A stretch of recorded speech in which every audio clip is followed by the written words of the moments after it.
Welcome to another episode of Business Model Hackers. This is a podcast where we take the time to unravel complex business strategy and management tools for you. We've got samschreim with us, a former top-tier management consultant who traded in the security of a very lucrative career for the path of entrepreneurship, and this podcast is part of that journey. You should know about Sam that he brings a wealth of experience from having spoken and consulted Fortune 500 executives to ambitious startups, to sharing his expertise with governments and nonprofits in strategic and management roles. So gear up as we dissect today's topic, which is known as the 5 whys. Let's hack into it. Sam, how you doing? Good, Philip. How are you today?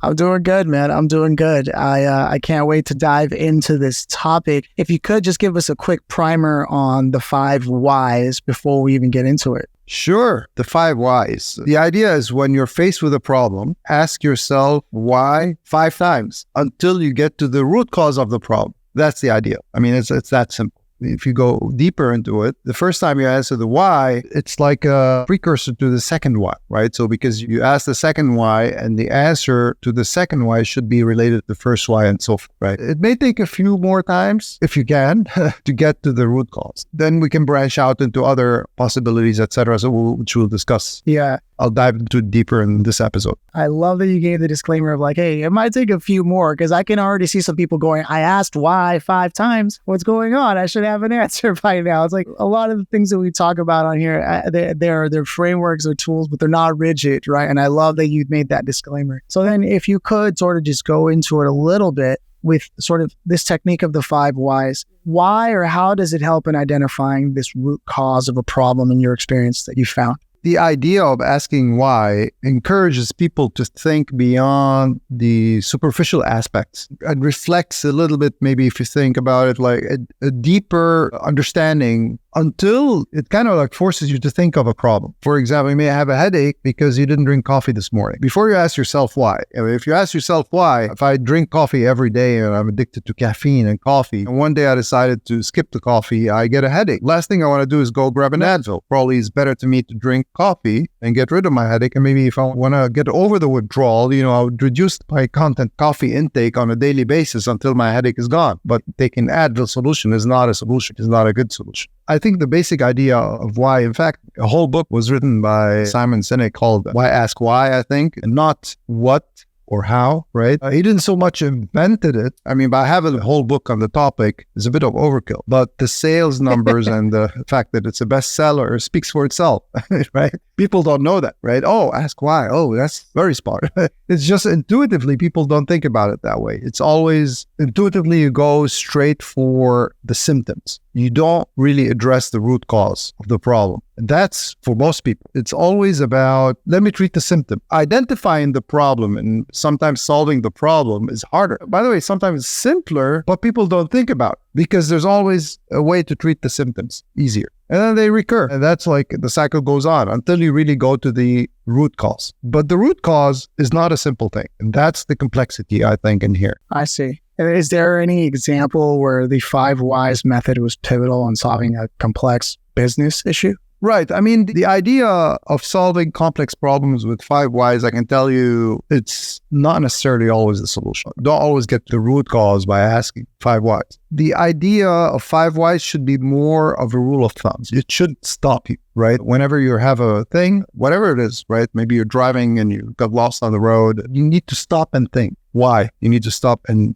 try and get to the bottom of what caused the problem in the first place. Now, if you ask yourself why 5 times and you come up with a solution, great. But 95% of the time, it's not going to work this way. It's important that to take it as a heuristic, as a way to overcome your cognitive bias, which we humans tend to default to. Now, in business situation, in the business context, as a consultant myself, usually we're always hired to solve a sort of a problem. Throughout my career, You're never gonna go into a business without, like, if there's some sort of a problem that the team leader or the organization or the business is trying to solve, you don't bring a consultant unless there's a problem. Usually, in my experience, when you ask the client and when you ask the teams about why, the first time, you may get an answer. The second why, you may get the right answer. The third why, now that's when it becomes a problem because they don't know. They usually don't know beyond the third why, the main reason of why of the issue. This is where you actually need to do a little more digging. And there is another rule of thumb that I usually use in the process, right? And that rule of thumb is to get to the bottom of problem is you need to step back and look at it from a perspective of understanding whether this is what I call a linear problem or non-linear problem. Now, you may ask, what the heck is the difference? Okay, there's a difference. A linear problem is that when the root cause of the root cause of the root cause, they're linked together. There's a chain from one to the other. Think about it like almost if you have an assembly line.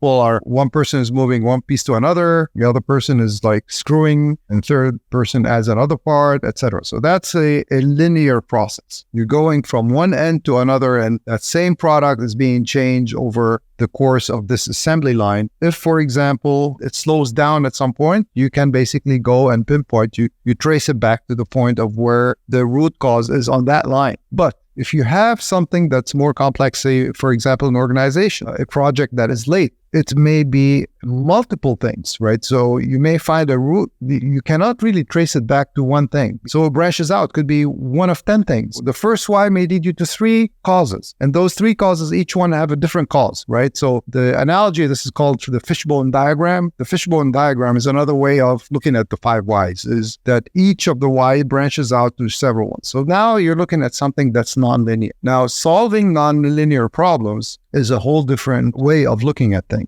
From those branches, you need to zoom in and try and bring them down to the one branch and then keep doing that process until you reach. So let me give an example here. I like to use the analogy, maybe health, and compare it to a situation maybe of a public company. Let's say, for example, you have a cough and sore throat and your runny nose. Immediately you would think, okay, you probably have a cold. You can't really treat it. There are no medication for a cold, right? The best thing you could do is keep warm, take some Advil or whatever, just to keep it kind of like tame it for a few days, and your body will fight it, as a virus, because there is no medication for viruses that can eliminate viruses, right? So you take medication for a few days, NyQuil or whatever, and then a few days it'll go away. Now you have a cough, you do that, you find yourself better. 3 days later, the cough is still there. As a human being, you may continue taking this medication, but it's going to get worse, right? So the issue here is maybe beyond the cough. It could be pneumonia. So you go to the doctor diagnoses you with pneumonia, right? Pneumonia is not solvable through pain medication. You need to take antibiotics for a week or two, and then, you're cured. A few weeks later, you get a cold again. Now, if you dig deeper, first level was the symptoms, right? The second level, so you treated the symptoms, it didn't work. You treated pneumonia, yes, it worked, but it was only temporary. You got another cold a few weeks later. What that means is you're still probably not at the root cause of things. So there is something deeper going on. And that something deeper is probably that you have a weaker immune system,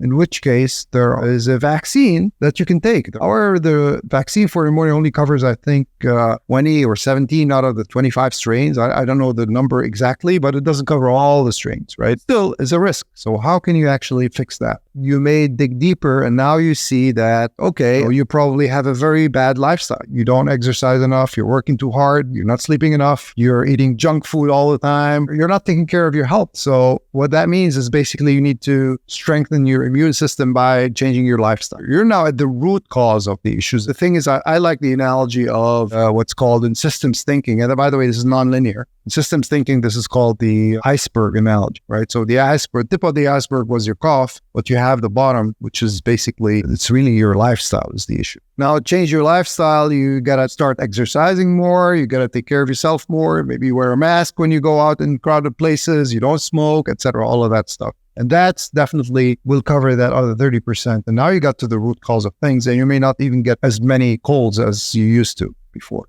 So now let's compare that analogy to the analogy of a company in the stock market. A company misses profit figures, its earnings figures. Earnings have gone down from the target quarter earnings that they've set up for shareholders. What happens in this case? The CEO gathers team around and starts slashing costs here and there, etc. So that's treating the symptoms. That's not looking at what the real fundamental issue is. Looking at the issue, maybe something to do with there is a new competitor in place that is competing. That competitor wasn't there before. And that's kind of like caused the sales force to drop prices. And that's why the profits or the earnings have dropped, right? Slashing people isn't necessarily going to help that, depending on, where you're slashing. And usually the first place to slash is in R&D department. And in this case specifically, R&D is the thing, right? That's the core where you have to invest and not slash. A deeper look into this, will show that actually it's a product thing. So you need to basically invest in product. Let's say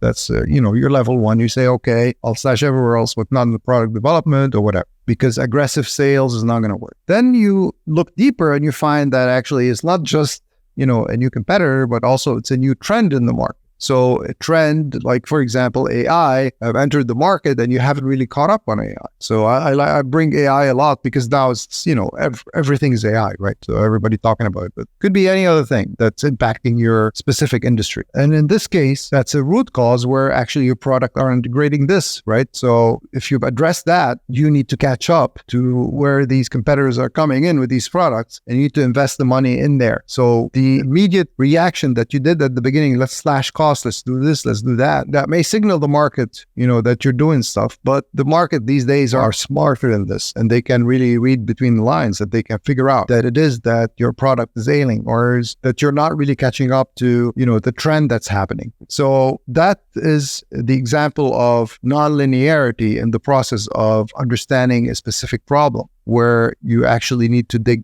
deeper into understanding. But the problem here, let's say you invest in AI, you're missed the boat, right? So if you do it now and your competitor is way ahead of you, you may not never catch up to the competitor. So you may think, okay, what other options do you have? Because that's really not the solution, right? So the other option may be to acquire somebody with that know-how. So now you've gone into, okay, so let's do acquisition. But then again, looking at acquisition, there may be culture clash, right? So you want to look at that as, okay, how would the culture now that I have, how does that fit with that new company? You may actually cause another problem of culture that may never really help you catch up. So you have to really look into that as another issue that may come up when you're implementing such initiatives. As you can see, we've gone from the tip of the iceberg all the way down to the fundamental issues of understanding that it's a trend that you are unable to catch up with. At that point, you're trying to treat that bottom of the iceberg, where you actually have the highest leverage in influencing the top. But it's long term. In such situation, you need to know that the symptoms are easy to treat and quick. That's short term, and the stuff that's in the bottom is usually long term. Nonetheless, it doesn't mean that you want to drop your ability to do it at all levels. The problem is that we as humans, and even as businesses, we always tend to stay at the surface, at that tip of the iceberg. We never look beyond it. We never look below it, either because we're afraid or because it's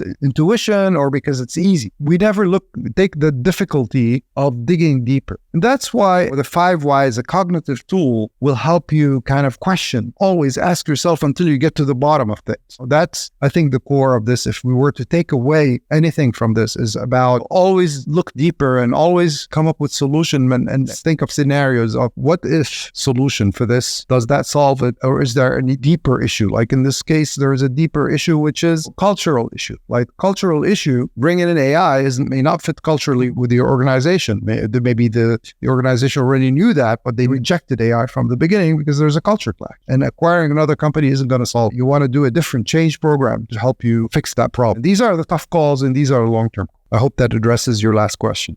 Yeah, no, I mean, more than addressed it. And it was necessary for people to really get a glimpse of just how one simple framework really does have an impact across the board to deeper levels of what's actually going on in an organization or how you're solving a problem in particular, all from simply saying why 5 times. So it's not as simple, but it is at the same time exactly that simple and understanding the concept. And so I do believe that brings us closer to the amount amount of time we actually had for this discussion. Why don't we just end it here and wrap up the discussion for today. Thank you, all of you, for listening to the Business Model Hackers podcast. We truly appreciate you stopping by and picking up some game from us to hack away your solutions and your problems. So with that said, please visit the website, businessmodelhackers.com, and follow our social channels. More importantly, make sure you're subscribing to businessmodelhackers.com, because we do actually send out a lot of valuable resources that you can download that go